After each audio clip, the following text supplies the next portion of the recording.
ओम नमः शिवाय, जय श्री महाकाल। देखिए, गुप्त नवरात्र चल रहे हैं और आगे ही रविवार की विशेष तिथि। तो गुरुजन का ही कि आज के इस उपाय में आपको इस प्रकार से 11 काले तिल के दाने लेने हैं, 2 गुड़ के टुकड़े लेने हैं। इस उपाय करने के बाद जीवन के सारे दुर्भाग्य खत्म होंगे और आपकी जो भी कामना हो, चाहे व्यापार को लेकर हो, नौकरी को लेकर हो, बच्चों की पढ़ाई को लेकर हो, या जीवन में सुख शांति को लेकर हो, या धन प्राप्ति को लेकर हो, हर प्रकार की कामना इस उपाय से पूर्ण होगी।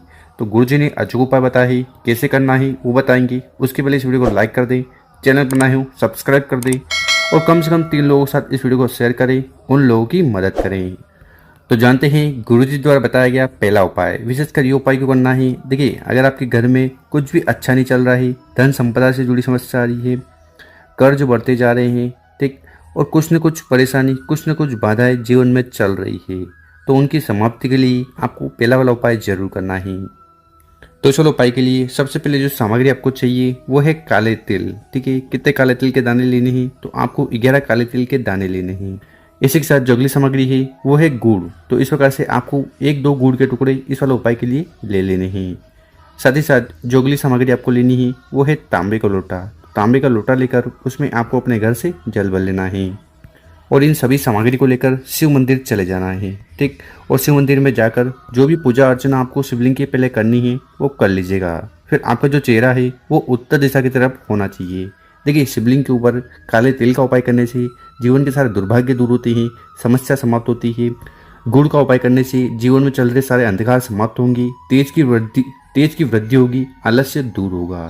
तो इस उपाय में सबसे पहले आपको करना क्या है कि आपके पास जो गुड़ के टुकड़े हैं ना, उन गुड़ के टुकड़े को उठाना है और ये जो जल का लोटा है उसके अंदर डाल देना है। ठीक इसी प्रकार से आपके पास जो काले तिल हैं उनको उठाना है और उनको भी आपको इस जल के लोटे में डाल देना है। इस प्रकार से आपको ये जल का लोटा तैयार कर लेना। उसके बाद उस जल के लोटे को उठाना है और धीरे धीरे कर पूरा जल शिवलिंग के ऊपर उड़ेल देना है, समर्पित कर देना है।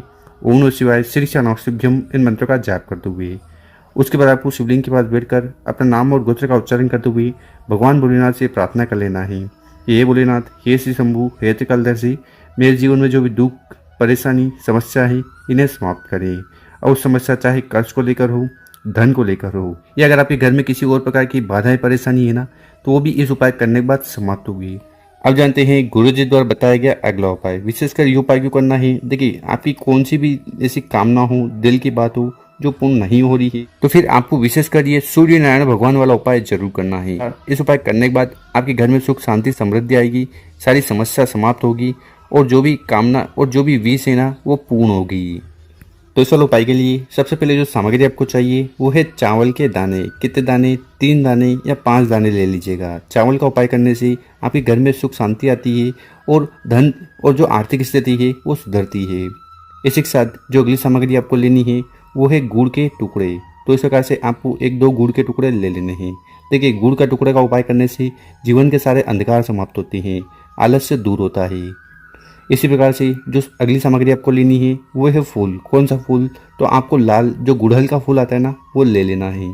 साथ ही साथ आपको इस प्रकार से लाल मिर्च लेनी है। लाल मिर्च लेकर उसमें तो लाल मिर्ची को लेकर उसको आपको फोड़ लेना है और अंदर के जो दाने हैं उनको निकाल लेना है। और इसके बाद आपको इस प्रकार से चने की दाल लेनी है। चने की दाल कितनी लेनी है? तो 7 दाने, 11 दाने, 21 दाने, इस प्रकार से विषम संख्या में चने की दाल ले लीजिएगा। और आखिरी में जो सामग्री लेनी है वो है तांबे का लोटा। तो इस प्रकार से आपको तांबे का लोटा लेकर उसमें आपको अपने किचन से, अपने घर से जल भर लेना है। जल भर लिया, उसके बाद क्या करिएगा कि आगे जो भी सामग्री हमने आपको बताई है, जैसे कि लाल फूल हो गया, चने की दाल हो गई, गुड़ के टुकड़े हो गए, चावल हो गए, लाल मिर्ची के दाने हो गए, तो इन सभी सामग्री को एक एक कर ये जल के लोटे में डाल देना है।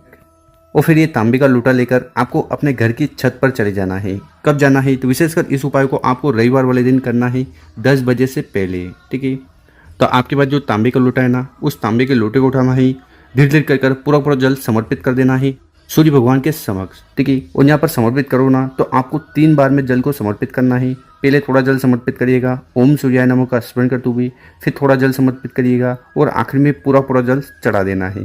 तो इस प्रकार से आपको सूर्यनारायण भगवान को प्रसन्न करने के लिए एक जल के लोटे में सामग्री डालकर समर्पित कर देना है।